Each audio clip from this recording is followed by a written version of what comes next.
नमस्कार, आप देख रहे हैं दैनिक साथी हरियाणा। साथियों, हरियाणा के रेवाड़ी पुलिस ने साइबर ठगों के गिरोह का बड़ा पर्दाफाश किया है। 12वीं पास व ग्रेजुएट युवक इस गिरोह को चला रहे थे। जुए में कर्ज बढ़ा तो जीजा साले ने मिलकर साइबर ठगी का गिरोह बना लिया। कुछ आरोपी जहां कॉल सेंटर में काम कर चुके हैं, वहीं कुछ क्रेडिट कार्ड बनवाने की नौकरी करते थे। बस यहीं से इन युवाओं को ठगी का आइडिया आया। रेवाड़ी एसपी आईपीएस हेमेंद्र मीणा के निर्देश पर डीएसपी हेडक्वार्टर रविंद्र कुमार ने इसका खुलासा किया। बिहार में छपरा जिले के खुजोरी गांव निवासी अजीत माझी ने अपने साले विकास के साथ मिलकर लोगों को ठगने का काम शुरू किया। अजीत माझी जुआ खेलने का आदी है। जुए में हार के चलते काफी कर्ज हो गया था। उसी कर्ज को चुकाने के लिए अजीत माझी ने साइबर ठगी का सहारा लिया। इन लोगों ने ठगी के काम में दिल्ली के उत्तम नगर निवासी संजय व संदीप को भी शामिल कर लिया। अब आपको दिखाते हैं पूरे मसले को लेकर डीएसपी हेडक्वार्टर ने क्या कहा। देखिएगा, हमारे पास मई में अमित यादव नाम का व्यक्ति है जो कि फिदेड़ी रेवाड़ी का रहने वाला है। उसकी एक शिकायत प्राप्त हुई जिसमें कि उन्होंने शिकायत में लिखा हुआ था कि एक अननोन नंबर से कॉल आई जिसमें कि उसके क्रेडिट कार्ड की लिमिट बढ़वाने के लिए उनको दासा दिया गया। उसके बाद जो अकाउंट की इन्फॉर्मेशन थी, ओटीपी थी, उसने उसके साथ शेयर की। उसके बाद उसके अकाउंट से 1,03,000 रुपये डिडक्ट हो गए।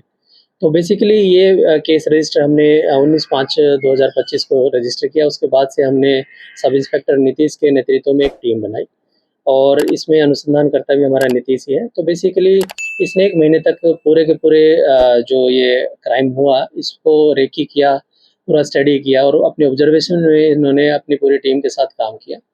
और जो हमें इन्फॉर्मेशन मिली, काफ़ी टेक्निकल तथ्य कैसे निकल के आए हमारे फाइल पे, जिस पे हमने बड़ी गहनता से जांच की, उसके बाद हम इन तक पहुंच पाए। इनमें मुख्यतः 4 व्यक्ति हैं जो इस फ्रॉड में काम कर रहे थे। जो मेन मास्टरमाइंड है वो इसमें अजीत मांझी है जो कि बिहार का रहने वाला है। एजुकेशन इसकी ग्रेजुएट है और कॉल सेंटर में काम कर चुका है। तो ये कम्युनिकेशन स्किल काफ़ी अच्छी है इसकी। तो ये वॉइस चेंजर लगा के बात करता था, यानी कि औरत की आवाज़ निकाल के बात करता था कस्टमर से। उनसे उनके अकाउंट की इन्फॉर्मेशन और ओटीपी था जो उनसे बात करके लेता था। उसके बाद इन्हीं का साला, अजीत मांझी का साला है विकास, और एक है इन्हीं का दोस्त है जो संदीप, उसको वो इन्फॉर्मेशन देता था।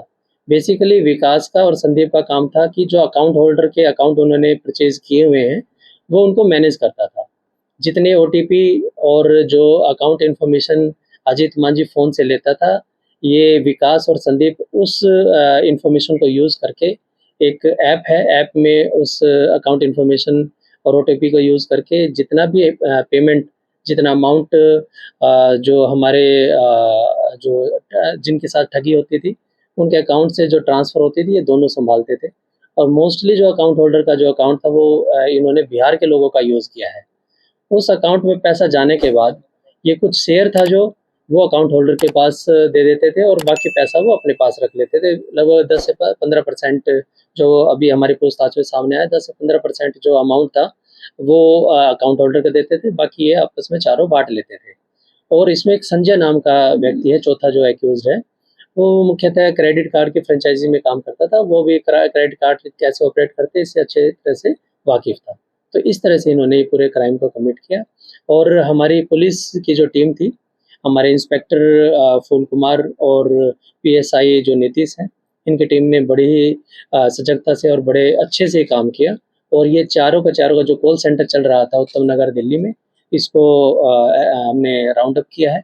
अभी रिमांड लेके गहनता से इनसे पूछताछ की जाएगी और बिहार में जो अकाउंट होल्डर हैं हमारे, उनसे भी धरपकड़ अब जारी करेंगे और उनसे भी पूछताछ करके आगे जैसे भी इनके अकाउंट में पैसे गए हैं, किस तरह से अकाउंट को ये मैनेज करते थे, वो सारी इन्फॉर्मेशन से ली जाएगी। किस लेवल पे चलता सर, और कितनी वारदातें अभी जैसा कि बता रहे हैं आप सामने आ चुकी हैं? जी, लगभग इनसे जो अभी पूछताछ में, प्रारंभिक पूछताछ में सामने आया है कि 1 महीने में लगभग 4 जो अकाउंट होल्डर थे जो हमारे, जो लगभग 4 वारदातों को अंजाम देते थे और 2022 से ये वारदातों को अंजाम देते आ रहे हैं। तो लगभग मान के चलें कि लगभग 100-150 के करीब इन्होंने वारदातों का अंजाम दिया है। इनसे क्या कुछ बरामद किया है?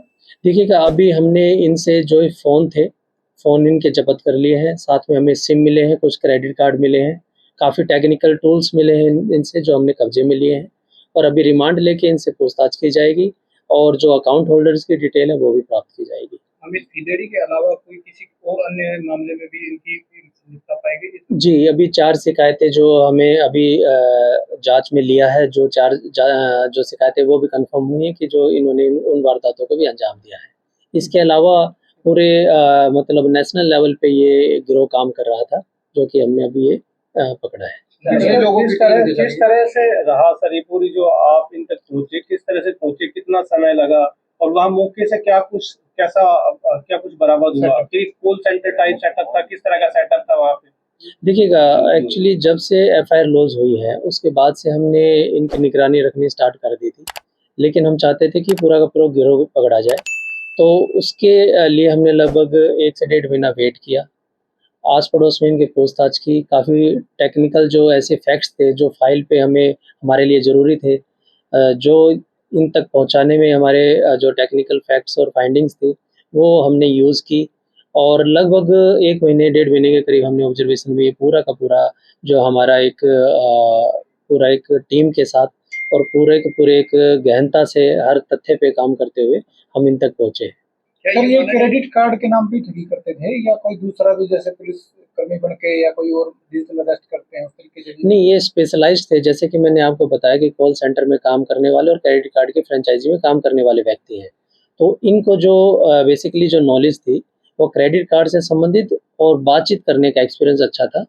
इन्हीं में इन्होंने पारंगता हासिल की हुई थी और इसी क्रेडिट कार्ड के जो फ्रॉड में इन्होंने काम किया है। सर अभी तक सामने आया कितने अमाउंट की फ्रॉड कर चुके हैं अभी तक जितने भी मामले? देखिएगा, जो इनके प्रारंभिक जाँच में सामने आया है कि एक फ्रॉड मान के चले, अभी महीने में जैसे 4 करे थे, एक फ्रॉड 5 से 10,000 का फ्रॉड होता था, तो लगभग मान के चलिए 1 महीने में लगभग 20,000, 25,000, 50,000 तक इनकी ये फ्रॉड की अमाउंट रहती थी। सर पहले भी कोई रिकॉर्ड मिला इनका आपराधिक?